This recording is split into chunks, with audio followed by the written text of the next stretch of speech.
안녕하세요. 여기는 대한여한의사회 유튜브 채널입니다. 저는 대한여한의사회 총무이사 윤지연이고요. 네, 안녕하세요. 편집이사 신현숙입니다. 오늘 주제는 예부터 한의학에 관리하던 소아 식욕부진에 대해서 알아볼 시간을 가졌는데요.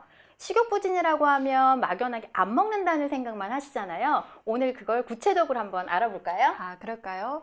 저희 한의원에 내원했던 그 기억나는 환자가 있는데요. 4살짜리 여자아이인데 이 아이의 어머니가 가장 큰 스트레스가 바로 아이한테 밥 먹이는 거라고 하셨어요. 우선 아이가 먹는 것에 전혀 관심을 보이지 않고요. 그리고 편식이 심해서 흰 쌀밥 아니면 안 먹는다고 해요. 이 흰밥에다가 엄마가 영양소 섞인 무슨 고기나 야채를 조금이라도 넣으면 뱉어내고, 그리고 미역국을 먹이면 국물만 마신다거나 요구르트, 우유 같은 액상 음료만 마신다고 해요. 그리고 또 밤에는 일주일에 한 서너 번 정도는 최소 한 번 이상 깨고요. 악몽을 자주 꾸는지 깰 때는 또 앙 소리 내면서 울면서 깨는 경우가 종종 있다고 합니다. 아까 말씀드린 것처럼 식욕부진하면 단순히 잘 안 먹는다고만 생각하셨잖아요. 그런데 이렇게 앞에서 말씀드렸던 아이처럼 편식이 너무 심해서 국물이나 물 종류, 요구르트나 우유 같은 것만 먹는 아이들도 있다는 걸 아셨을 텐데요.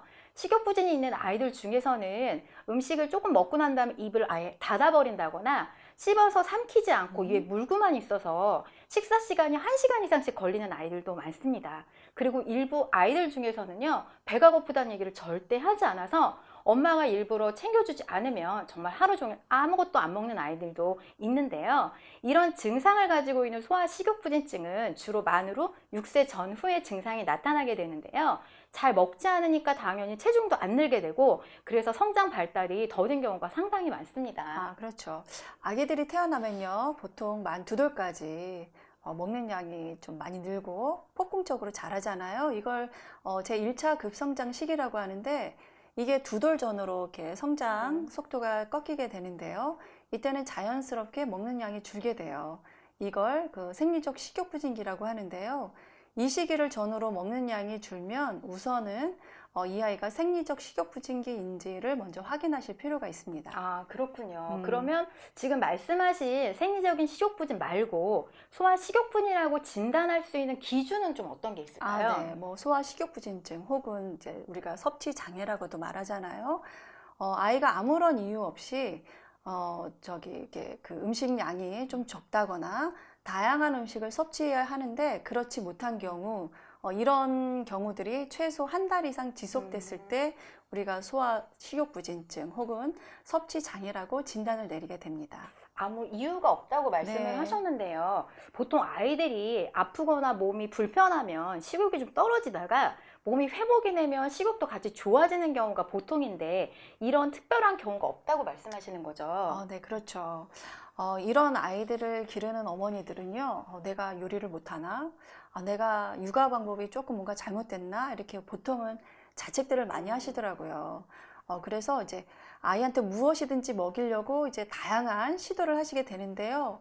역설적으로 이렇게 엄마가 무언가를 먹이려고 하면 그 순간 아이는 더욱더 먹는 것에 대해서 거부 반응을 보이는 경우들이 있는 그런 안타까운 네, 경우들이 네. 있습니다. 네, 많은 연구 결과를 보면요. 이렇게 지속적으로 잘 안 먹는 아이를 둔 아이와 부모님의 관계는 친밀도도 떨어지고 상호 의존도도 떨어지게 되고요. 어머니는 아이를 통제하는 걸 너무 어려워하시기 때문에 지시적인 언어를 사용하는 경우가 많아서 안 좋았던 관계가 더 안 좋아지는 악순환이 반복된다고 하더라고요. 그러면 부모님들께서 식욕부진이 있는 아이들의 친밀한 관계를 유지하면서 잘 관리하고 도와줄 수 있는 방법이 어떤 게 있을지 지금부터 한번 얘기해 볼까요? 그럴까요? 네. 우선 저는 내 아이에 대한 그런 기준치를 조금 현실적으로 직시하시는 게 좀 필요하신 것 같아요. 우선 내 아이는 기질적으로 조금 더 예민하고 비위 기능이 다른 아이들보다 조금 낫다고 이제 생각하시고 이 아이에 맞춰서 실질적인 방법을 조금 찾아보셔야 되는데요. 우선 이런 식욕부진에도 주기가 있습니다. 보통 아이들이요, 아침에 잘 먹는 아이는 거의 없어요. 네. 근데 이런 아이들도 저녁이면 조금 이제 먹는 양이 늘거든요. 그러니까 잘 먹는 주기가 저녁이라는 말씀이죠. 그리고 또 아이에 따라서 어떤 아이는 며칠에 한 번씩 잘 먹는 주기가 오는가 하면 좀 식욕부진이 심한 아이는요, 몇 개월에 이건 거의 발견하기도 힘들 정도로 네네. 반짝 잘 먹기도 하는데요.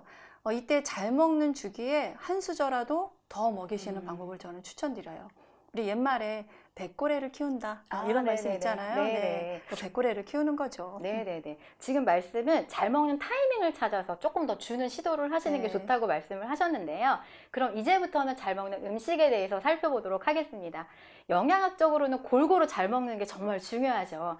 하지만 잘 안 먹는 아이들은 먹는 것 자체를 싫어하기 때문에 싫어하는 음식까지 골고루 더 억지로 먹이려고 하시다 보면 아이는 더 힘들어하고 거부하기 때문에 일단 우선은 우리 아이가 좋아하는 음식부터 시도해 보시는 것이 상당히 중요합니다. 네, 제 경험상은요, 그 식욕부진 아이들도 다 잘 먹는 아주 대표적인 반찬이 김이더라고요. 김.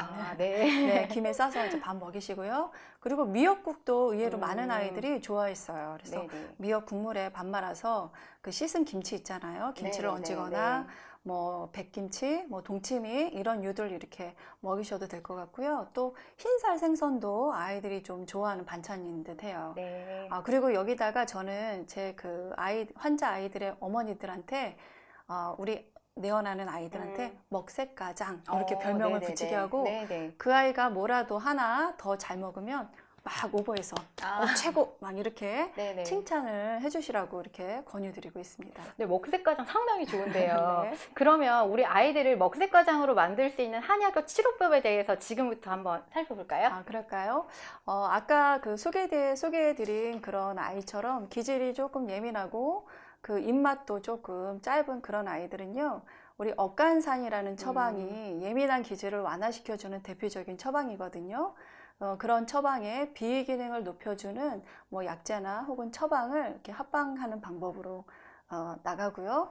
아니면 그 입맛만 조금 짧은 아이들 같은 경우에는 비위 기능을 도와주는 뭐 사군자탕, 소건중탕, 뭐 평이산 이런 류의 처방을 체질과 증상에 맞게 이렇게 처방하게 됩니다. 네, 잘 안 먹는 아이들 중에 더위 많이 타고 땀 많이 흘리는 아이들은요, 속열이 많은 아이들인데요. 이런 아이들한테는 양격산이나 백호탕 같은 처방을 하게 됩니다. 지금 살펴보신 것처럼 같은 식욕부진증인데도 처방하는 게 다르잖아요. 저희는 증상이나 체질에 맞춰서 다양한 처방을 가지고 치료를 하고 있습니다. 네, 제 경험상은 이렇게 저희가 체질이나 증에 따라서 처방이 달라지는 것처럼 한약을 먹었을 때도 약간 반응은 개인차가 있는 것 같아요. 그런데 그래도 약간 비슷하게 공통된 증상들이 이렇게 피드백이 있거든요. 이렇게 보면 한약을 먹은 초기에 입맛이 실제 늘기도 하고요. 식욕부진이 조금 심한 아이들은 입맛은 늘진 않았지만 원장님 똑같은 양을 먹었는데 시간이 반으로 줄었어요. 네. 너무 편해요. 이렇게 육아의 수월성을 조금 말씀해 주시는 분들이 계시고요. 실제 뭐 2개월, 3개월 혹은 이제 4개월쯤 뒤에 왔을 때 아이가 체중이 한 0.5에서 1kg 정도 늘어서 오는 경우들이 있어요. 이 시기야 뭐 6개월에 1kg 늘기도 참 힘든 시기이기도 하거든요. 네네.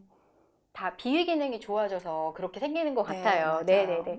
지금까지 소아 식욕부진의 한의학적 치료법에 대해서 살펴봤는데요. 식욕부진증이 있는 아이들을 둔 부모님들께서 한의학적 도움으로 좀 더 수월하게 육아를 하실 수 있길 진심으로 바랍니다. 네, 우리 아기들이 어릴 때 참 행복한 그런 시기거든요. 이 식욕부진증은 저희 한의학이 많은 도움을 드릴 수 있는 그런 분야라고 생각합니다. 우리 부모님들께서 한의학과 함께 행복한 육아를 즐기셨으면 합니다. 소아 시리즈는 앞으로도 계속될 예정입니다. 구독과 좋아요 눌러주세요. 눌러주세요.